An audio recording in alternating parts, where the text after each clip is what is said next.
tacit fields were the only source of echoes, and you'd be sitting there with your dick out, no wave plates, and no main stat jerk material.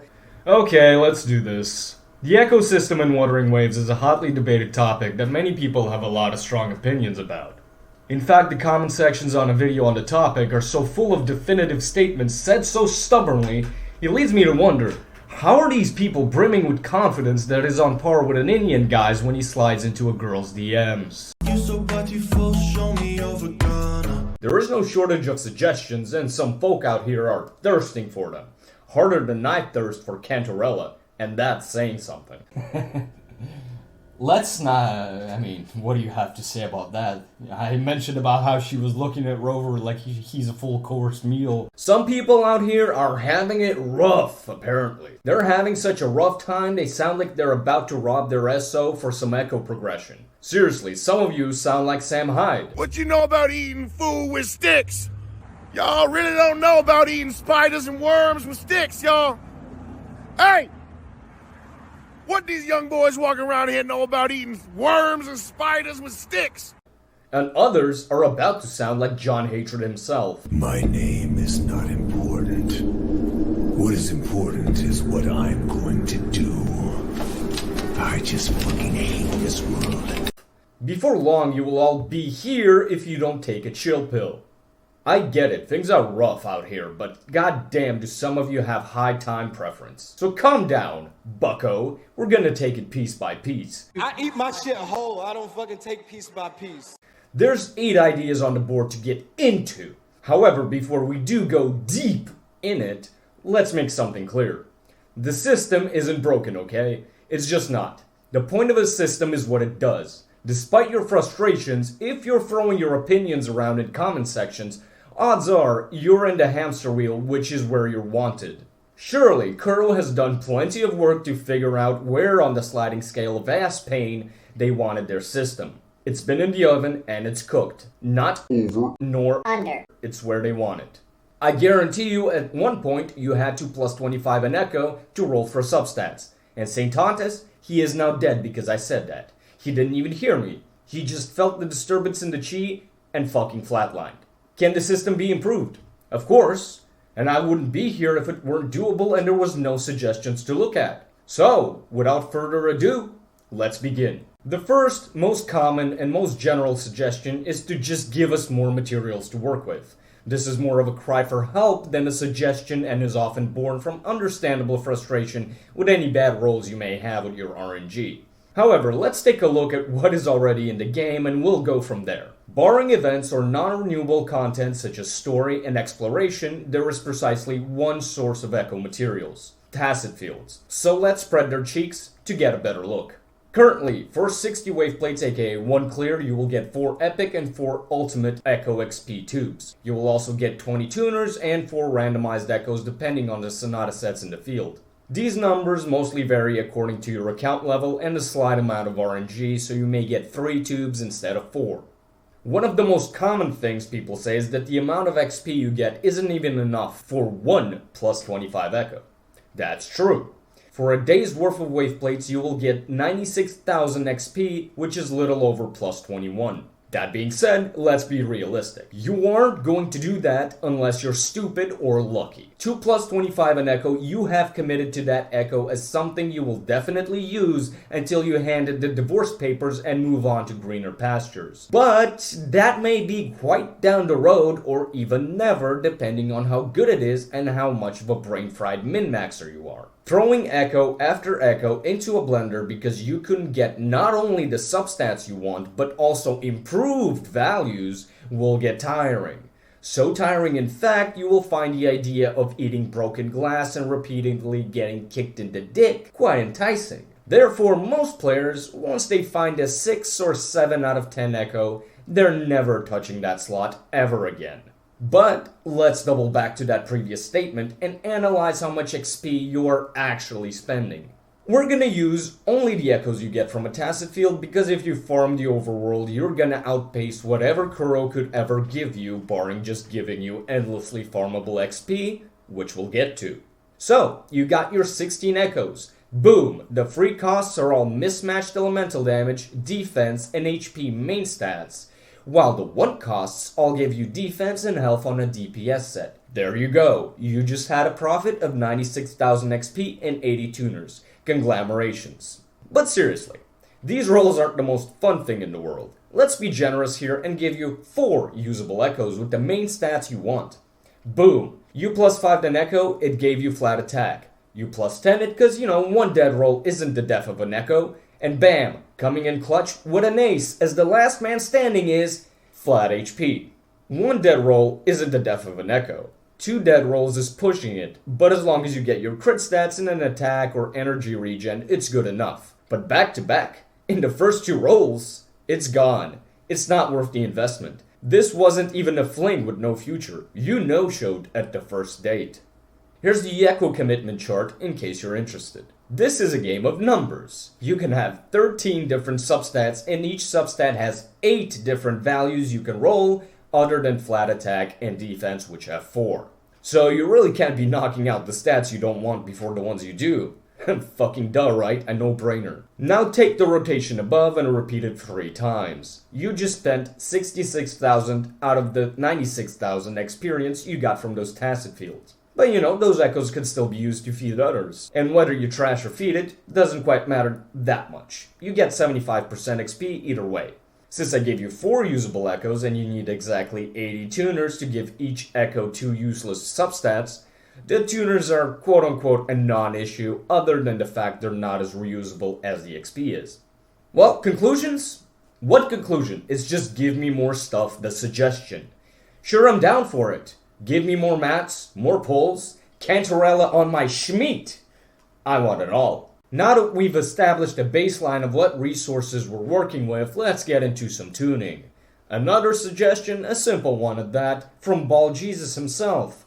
Get rid of tuners, yeet them into the sun, and give us the joy of watching them go up in flames. Now that might sound disruptive to the delicate balance KURO has set up, but it wouldn't actually do anything other than remove the bloat that is tuners from the echo leveling process. In the role they currently occupy, tuners don't do anything other than create an artificial mat barrier. Maybe they can do something else with them, but without them in this role, you reach every 5 level milestone, the substat is just unlocked and automatically rolled for. Tuners are also usually tied to XP anyway, and when they're not, it's not because it's some fancy schmancy mechanic KURO wants you to engage in that only gives tuners. All you lose, really, is putting down 10 chips at the poker table for your substat.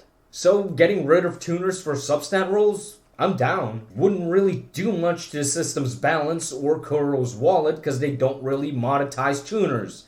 Yet. And corals don't count because you have to pull for those, and if you're some kind of demented freak that says, "Give me that Carlotta, I want my corals," just get some help, buddy. Another simple and small change would be to let us see what we're spending our hard-earned tuners on. Substat visibility before rolling.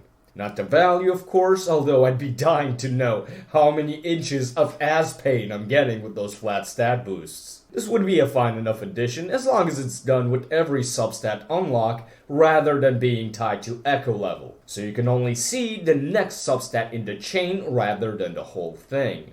The only caveat here is it would change the feel of the system, because you would no longer feel like it's a roll. It's you unlocking a predetermined substat, even though technically it's not. So other than taking away the gambling rush from some of you freaks out there, it would also make seeing that flat defense preview on the last substat quite miserable, since that echo was basically doomed from the start, and you never knew it until you spent a considerable amount of resources on it. Again, even though that's not the case. There's some things you just don't want to see in life. A potentially contentious change would be modifying how main stats on echoes roll when acquired from tacit fields. While obviously it'd be nice to remove trash echoes out of the equation, what would that do? Well, all of a sudden the XP problem mentioned before becomes worse. You're gonna have more workable echoes, but you're always going to be out of XP instead, which means you won't have workable echoes because you can't level them up. This is what I mean when I say the balance of the system. As we've seen in the discussion of what we can currently get from tacit fields, Everything is more or less balanced with each other. You don't get that much, but that means the little you get doesn't get spent as much either. Though you can consistently go back for more. That's the purpose of wave plates. The bottleneck has to be somewhere in the system. Considering you can farm echoes, this is not the problem that should be getting addressed. It sucks and it's annoying, but you can go out and get those echoes in the open world if you fucking want to. With that being said, it is indeed a very annoying problem to deal with in general. After all, a free cost can have 10 different main stats, and out of those you almost always want the elemental damage, since it's basically the primary source of elemental damage. Broadly speaking, attack percent and energy regen are basically the only other stats you could want, and they're usually cope stats, especially attack. So one stat you actually want, 2 cope stats, and a bunch of trash. A 1 in 10 chance. Now 10% ain't great, but again, you can farm echoes, so that offsets and mitigates the problem to a certain extent. Therefore, please, take off your bunched up panties and toss them in the bin. Can't be expecting this kind of change when you can throw time at the problem, which is unusual in these kinds of games. If tacit fields were the only source of echoes and you'd be sitting there with your dick out, no wave plates, and no main stat jerk material, yeah, this change would basically be mandatory in my not so humble opinion. But alas, that's not the case. Moving on, we have removing flat rolls from substats. Attack, defense, and HP. That would leave us with 10 substats. The problem with these substats is their sheer fucking uselessness. 500 HP, 50 attack, 50 defense. For reference, let's take attack. A flat 50 attack substat is outclassed by the first stat of a training sword at level 20. It gives you 52. You don't fucking know what a training sword is, do you? I didn't think so, motherfucker. You don't. One may argue, hey, they're substats, as in secondary. That's true unless you take 5 pieces, each with a crit rate substat at a minimum, which is 31.5, and compared to flat attack, which has a max of 300, if maxed on every one of your pieces. Obviously, we're comparing best in slot to worst in slot, but the point remains. There's a huge disparity of quality in these fucking substats. Personally, as of late, these dog shit substats have been haunting my rolls. Hell, fuck that. They're haunting my dreams. I feel like I'm in a fucking Hellraiser movie, but instead of Cenobites, I'm being molested by flat substats. Oh, no tears, please. It's a waste of good suffering. I'm dumping echoes left and right so damn fast my sub 300 tuner fund is still alive. This is the greatest pump and dump scheme ever designed in history. And as much as it pains me to say it, guys, I'm sorry. It's part of the treadmill. It's part of the hamster wheel we're in. Removing bad rolls from an RNG system makes it feel better, but low-key kinda bricks it. The lows are baked into the cake. Unfortunately, if useless shit isn't somewhere in the mix, it's just not the same. As painful as it is to lose your beloved crit rate to a flat defense roll, I don't think this suggestion is as much of a no-brainer as something like removing the use of tuners to get substats.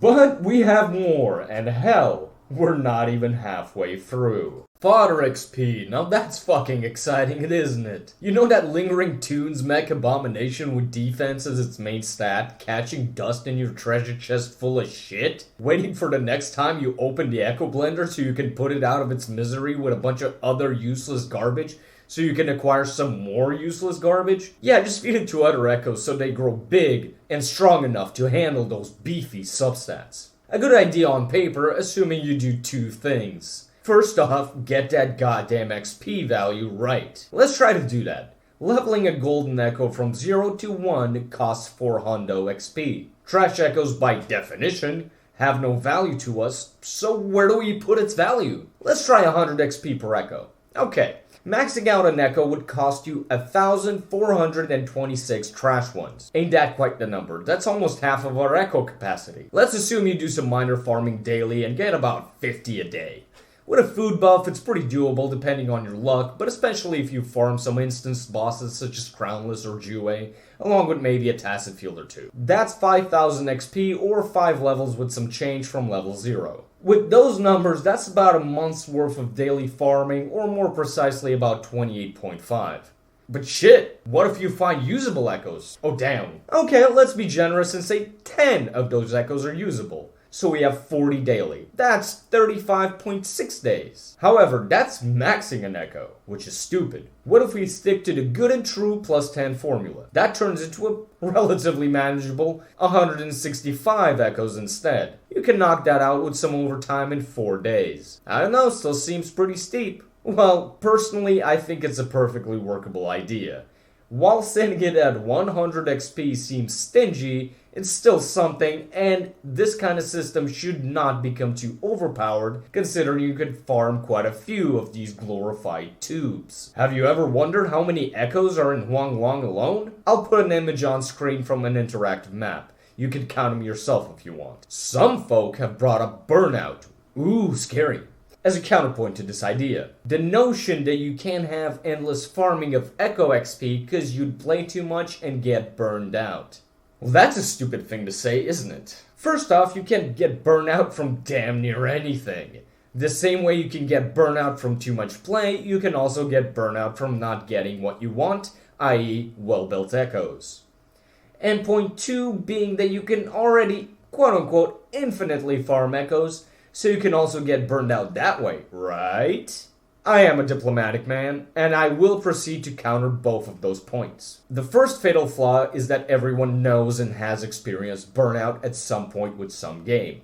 Overplayed, got sick of it, and dropped it. It's what happens to me when I play JRPGs. I barely touch them, and when I do, I don't finish them. Simple as. I've played 3 Hyperdimension Neptunia games, and I haven't finished any of them because they're horrendously bloated with content. Usually, devs aren't going to care too much about player burnout because the product has been sold. The money is in the bag.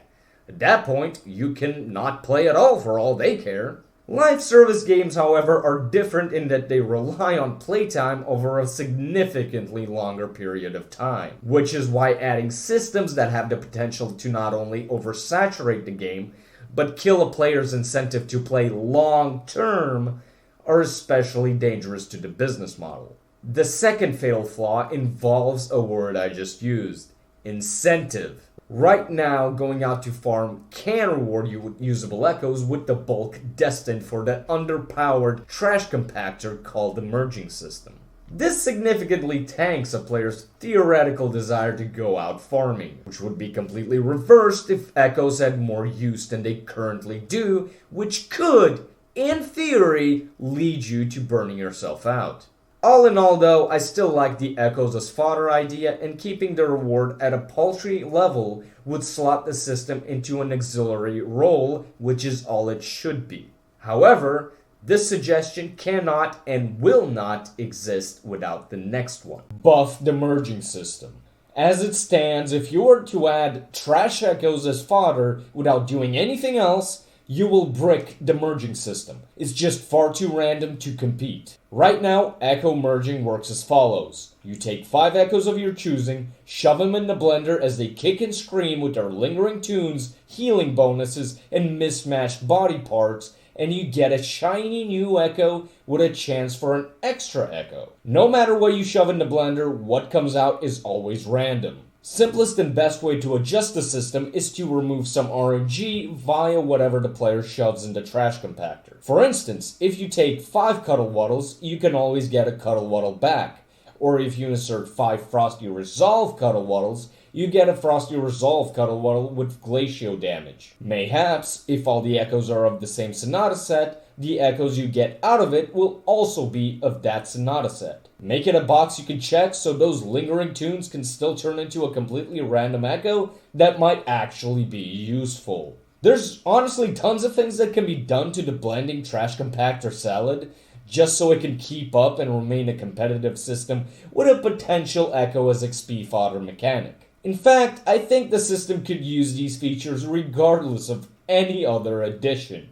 And at long last, we have the final boss of suggestions, substat manipulation. A questionable idea in my not so humble opinion. It's what provoked me to want to make some content of my own and throw my insignificant little voice into the void. Substat manipulation is the most disruptive idea out of all the ones I talked about, and because of that, it needs the most care put into it, or else the consequences can be more than a little severe.